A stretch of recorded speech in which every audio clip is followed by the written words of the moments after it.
Here's a really interesting thought experiment. Imagine yourself laying in your deathbed 50 years from now. Every opportunity you've ever had at your fingertips is now gone, and the only thing left for you is to die. As you close your eyes and your vision begins to fade, you see an angel descend from the heavens, and to your surprise, you're presented with two very interesting options. Option number one, you are offered all of the riches in the world, trillions upon trillions of dollars, but there's one catch. It's in exchange for your soul. And option two, nothing is guaranteed, but tomorrow you get to wake up in your bed, young and healthy again. Now, I have a hunch that 100% of the people watching this video would have immediately jumped for option two. But that tells us something very interesting. Maybe we're all a lot richer than we think. The angel didn't promise you a good relationship with your friends and family, or even a high-paying job, or just a good life in general.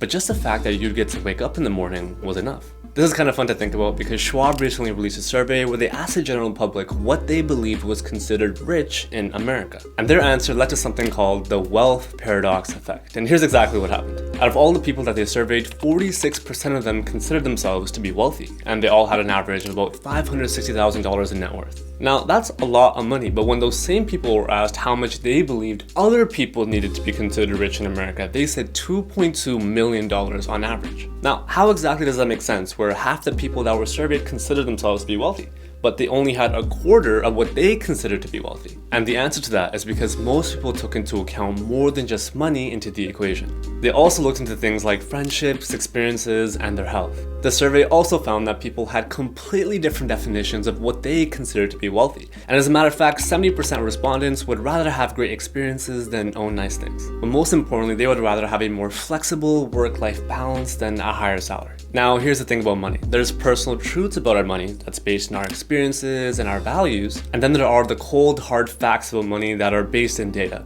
Let me share with you those first, and then we'll get into the fun stuff. Now, when it comes to the government's definition of what it means to be wealthy, it's someone making approximately $400,000 a year.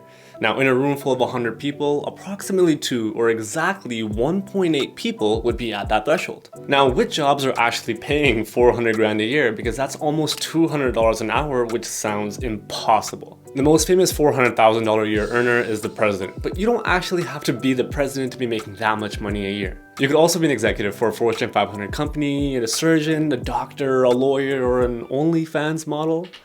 All of this data is aggregated from America, otherwise known as the land of opportunity, where we are lucky enough to say that the middle class gets compensated anywhere between $54,000 to $130,000 a year. Now, I know that sounds like a huge range, but this is generally where middle class lies. An easy way to tell if you're still not sure is to go to your local grocery store and check out egg prices. And if you're not blown away by how much they cost, then you're definitely upper middle class. Now, here's something that will blow your mind. If we were to zoom out on a global scale, what you'll find is that you need a lot less money to be considered wealthy. For example, if you were to make a median salary of $54,000 a year and you live alone, then you're already in the top 5% of earners in the world. Now, I get that making $50,000 in Indonesia is not the same as making $50,000 in San Francisco with a family of 5, where the average rent cost is $4,500 a month, which also happens to be 2.5 times the national average. I get it. The point is that there's tons of nuance even in this data alone. Now, they say that an income of $75,000 a year is the optimal for maximum happiness. I'm sure you heard of the survey, which was originally done in 2010, where they found the cap for the emotional well-being of a person is anywhere from between $60,000 to $75,000 a year. They also found that anything above $100,000 doesn't necessarily contribute to us being happier, and as a matter of fact, that's the point of the law of diminishing returns, and can actually contribute to your unhappiness, because as the notorious Big IG would say, more money, more problems, Stanley. But I should say that I'm about to ruin this research study for you because it was flawed. The public misunderstood the research study, and it was flawed because they didn't follow those same people across their income progress. But by the time the research was public, it was too late and word got out that 75% is optimal for happiness. But years later, other researchers tried to find the answer to the same question, but they found no tipping point.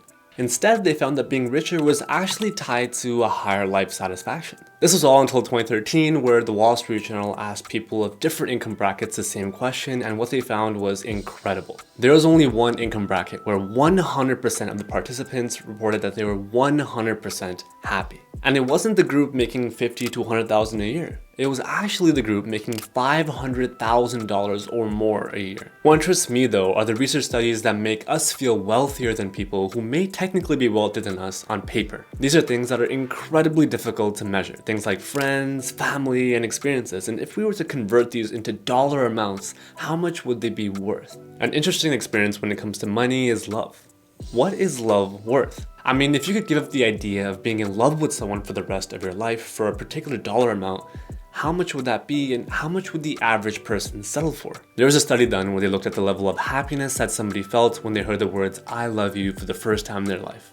And then they compared that to the level of happiness that someone felt winning tons of money from gambling. And long story short, they found that feeling in love was equivalent to winning 163,000 pounds or 209,000 US dollars. Now keep in mind that this study was done in 2009. So in today's standards, with inflation factored in, that's upwards of $300,000. Now on the other hand, how much would people be willing to pay to avoid feeling a negative emotion? Something like getting sick, a terrible breakup, or just losing someone you love. How much is that worth? The truth is that there's no way to accurately measure how rich somebody is because people have different definitions of what they deem to be wealthy. The ultimate goal in life should always be to achieve fulfillment. And if you're ever feeling behind in life, just remember that you would pick option 2 over option 1 any day. With all that being said, thank you all for watching and all of your support on the channel. It's really appreciated. And as always, I'll see you guys next time.